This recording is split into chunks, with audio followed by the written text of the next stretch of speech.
The sound of the slap echoed through the crowded mall, followed by my 7-year-old daughter Emma's heartbreaking cry. I stood frozen, watching my child clutch her reddened cheek while my sister-in-law, Victoria, towered over her, a designer bag clutched protectively to her chest. "How dare you touch my Gucci with your filthy hands?" Victoria snarled, her perfectly manicured fingers still raised. "Poor kids shouldn't touch expensive things. My name is Diana, and I never thought I'd witness my sister-in-law assault my child in broad daylight." But there we were, standing in the middle of Maxwell Mall's luxury wing, with shocked shoppers gathering around us. Emma ran to me, burying her tear-stained face against my legs. "Mommy, I just wanted to look at the butterflies," she whimpered, referring to the delicate embroidery on Victoria's bag. My heart shattered as I held her close, feeling her small body shake with sobs. Victoria adjusted her silk blouse, looking down at us with the same contempt she'd shown since I married her brother James 5 years ago. Well, now she's learned her lesson of touching things that don't belong to her class. The way she said class made my blood boil. Ever since James's accident last year left me a widow raising Emma alone, Victoria had made it her mission to remind us that we no longer belonged in their wealthy social circle. But this hitting my child was beyond anything I could have imagined. "She's 7 years old, Victoria," I said, my voice trembling with rage. "She's your niece." Victoria rolled her eyes, checking her reflection in a store window. "Step-niece," she corrected, "and clearly one who needs to learn some manners." "Really, Diana, this is what happens when children aren't raised properly." A small crowd had gathered, some people filming with their phones. Victoria seemed to notice them for the first time, her expression shifting from disdain to concern. "Oh, don't make a scene," she hissed.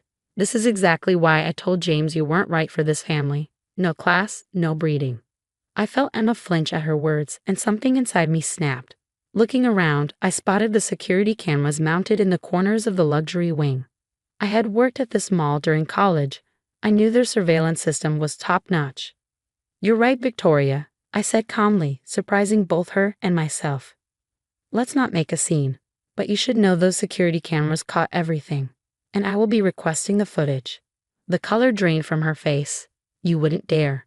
Do you know who I am in this community? Who my husband is?" I stroked Emma's hair, feeling her trembling subside slightly. "Yes, I know exactly who you are. You're someone who just assaulted a child on camera because she admired your handbag."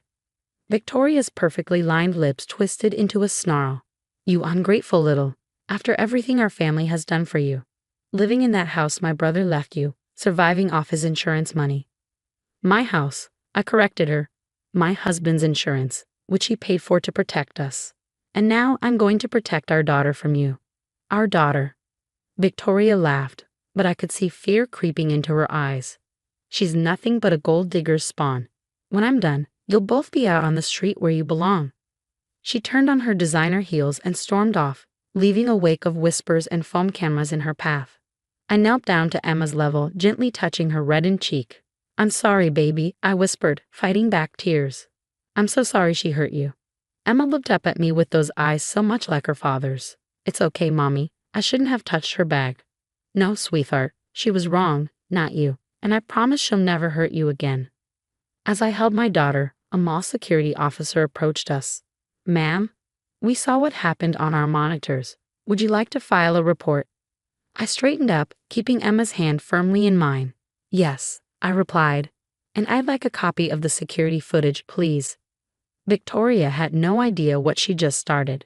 She thought she could bully us because we weren't as wealthy as her family. She thought money and social status gave her the right to hurt my child. But she was about to learn that a mother's love was more powerful than any designer handbag or social connection. As we followed the security officer to their office, I received a text from Victoria. "Back off, or you'll regret it. Remember who holds the power in this family." I smiled, thinking of the security cameras that had captured everything. "We'll see about that," I whispered to myself, holding Emma closer. The real power wasn't in Victoria's threats or her husband's influence. It was in the truth, and soon everyone would see it. The security footage was worse than I remembered. Watching in the mall security office, I felt sick as Victoria's hand connected with Emma's face in crystal clear detail. The audio picked up every cruel word, every hateful statement about our class and breeding. We can have copies ready for you within an hour, Officer Martinez said, his expression grim. Will you be pressing charges? Before I could answer, my phone exploded with messages. Victoria had been busy. My in-laws' family group chat was on fire. Diana is trying to destroy our family's reputation. She provoked Victoria by letting her unruly child misbehave. This is exactly why James should have listened to us about marrying beneath him. Then came the private message from my father-in-law. Drop this now, Diana. You don't want to make an enemy of this family. I looked at Emma, who had fallen asleep in the security officer's chair, tear tracks still visible on her cheek. I thought about all the times I'd stayed quiet for family peace. The snide comments about my background, the exclusion from family events, the constant reminders that we weren't good enough. Yes, I told Officer Martinez. I want to press charges. He nodded, typing into his computer. The footage has already been secured. It can't be deleted or altered. That's when Victoria burst into the security office, her husband Marcus in tow. He was a corporate lawyer, known for making problems disappear for wealthy clients. This is all a misunderstanding, Marcus announced smoothly. We can handle this as a family matter. Family matter? I stood up, positioning myself between them and Emma. Your wife assaulted my daughter in public. Now, Diana, Marcus used his courtroom voice, let's be reasonable. Victoria was simply disciplining an unruly child. Any judge would see that. Any judge would see a grown woman striking a 7-year-old for admiring her purse. I corrected him. And now they will. Victoria stepped forward, her voice sickly sweet. Diana, darling, think about Emma's future. Do you really want to be known as the woman who sued her own family? Who'd hire her? Who'd accept her into their schools? I felt Emma stir behind me. She'd woken up and was listening, her small hand clutching my jacket. Are you threatening my daughter's future because your wife got caught on camera assaulting her? I asked loudly, making sure Officer Martinez could hear. Marcus grabbed Victoria's arm. No one's threatening anyone. We're simply trying to resolve this privately. Name your price. My price? I pulled out my phone, showing him the messages from the family group chat. Like how you're trying to paint me as a gold digger? How you're already spreading lies about what happened. Victoria's composure cracked. You ungrateful witch. We took you in when you were nothing. James could have had someone from our circle, but he chose you, and look how you repay his memory. Mom? Emma's voice was small but clear. Is Aunt Victoria sorry for hitting me? The room fell silent. Victoria's face twisted in disgust. Sorry? You little brat, you should be sorry for touching things that aren't yours. Officer Martinez stepped forward. Ma'am, I'm going to have to ask you to leave. Do you know who we are? Marcus demanded. One call from me to your supervisor. Would be recorded on our security system. Officer Martinez finished calmly, just like everything else that's happened in this room. I watched their faces as it sank in. They weren't in control anymore. Their money and connections couldn't erase what the cameras had captured. Victoria's phone chimed. She looked at it and went pale. Marcus, she whispered. It's trending. Someone in the mall had posted their video of the incident. In the 20 minutes we'd been in the security office, it had already gone viral. Comments were pouring in, most of them identifying Victoria by name. Take it down, she demanded, shoving her phone in my face. Fix this now. I can't, I replied truthfully. I didn't post it. But maybe you should have thought about cameras before assaulting a child in public. Marcus pulled out his checkbook. $10,000. Right now. This ends here. I looked at Emma, seeing James's strength in her eyes. No, I said firmly. This ends when Victoria faces consequences for once in her life. You'll regret this, Victoria spat. When I'm done, you'll be living in a cardboard box. As they stormed out, Emma tugged my sleeve. Mom, did I do something wrong? I knelt beside her. No, sweetheart, you did nothing wrong. And I promise you, no one will ever hurt you like that again. Officer Martinez cleared his throat. Ma'am, there's something else you should know. After your sister-in-law left the mall, she was recorded in the parking lot making some concerning statements, threats, specifically. We have that footage too. I nodded, feeling strangely calm. Add it to the file, please. My phone buzzed again, this time with a message from James's Aunt Catherine, who had always been kind to us.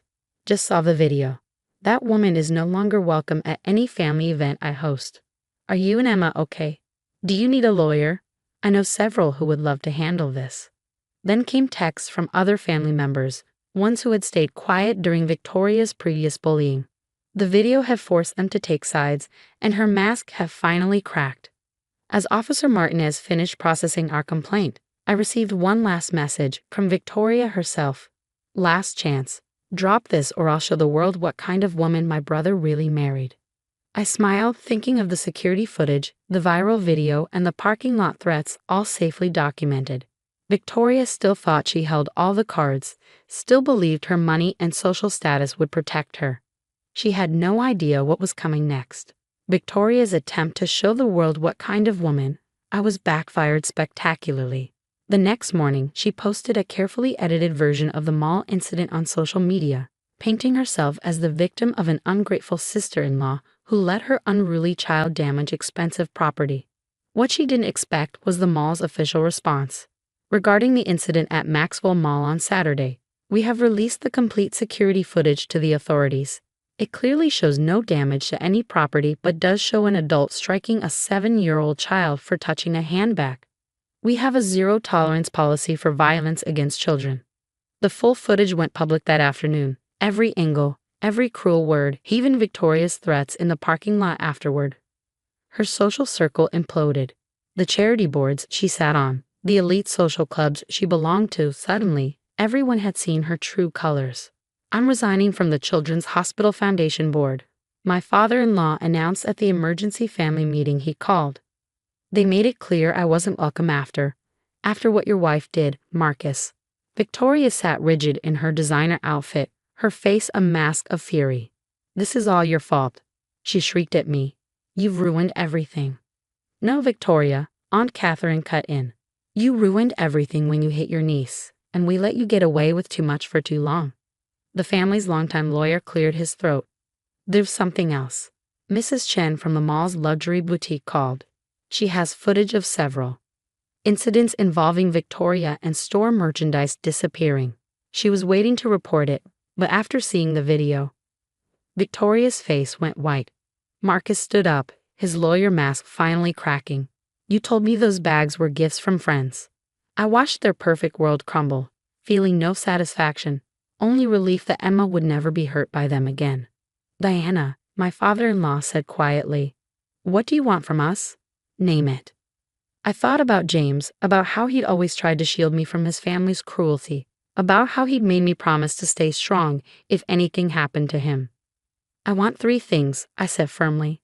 First, Victoria gets help, real help for her issues. Second, she writes Emma a genuine apology. And third, I pulled out some papers. I want you all to sign this. What is it? Marcus asked suspiciously. A legally binding agreement to never contact us again unless we initiate it. Emma deserves to grow up without fear of her aunt's next outburst. Victoria lunged for the papers, but Marcus grabbed her arm. Enough, he snapped. You've done enough damage. Looking at his wife with new eyes, he picked up a pen. I'll sign. And Victoria will too, or she can find herself a new lawyer husband. One by one, they signed. Victoria's signature was last, her hand shaking with rage. You think this makes you better than me? She spat. You're still nothing but a... Choose your next words carefully, Aunt Catherine interrupted. The world has seen enough of your true nature. Later that evening, as Emma and I ate ice cream on our front porch, she asked me a question that broke my heart. Mom, are we really never going to see them again? I pulled her close. Not unless we want to, sweetheart, and that's okay. Family isn't about who you're related to. It's about who loves you and treats you with kindness. She nodded, then smiled. Like Ms. Martinez's daughter at school, she invited me to her birthday party next week. Exactly like that. My phone buzzed with a news alert. Local socialite steps down from multiple charity boards following viral assault video. Below it was a message from Marcus. The divorce papers are being filed tomorrow. I'm sorry for everything. I deleted both without responding. Victoria's world of designer bags and social status had crumbled, but ours was just beginning to bloom.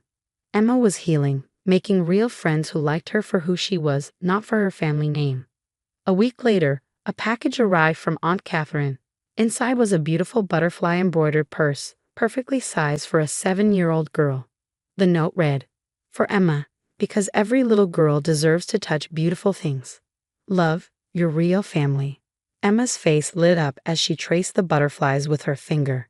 No fear, no hesitation, just joy. And that, in the end, was worth more than all of Victoria's designer bags combined.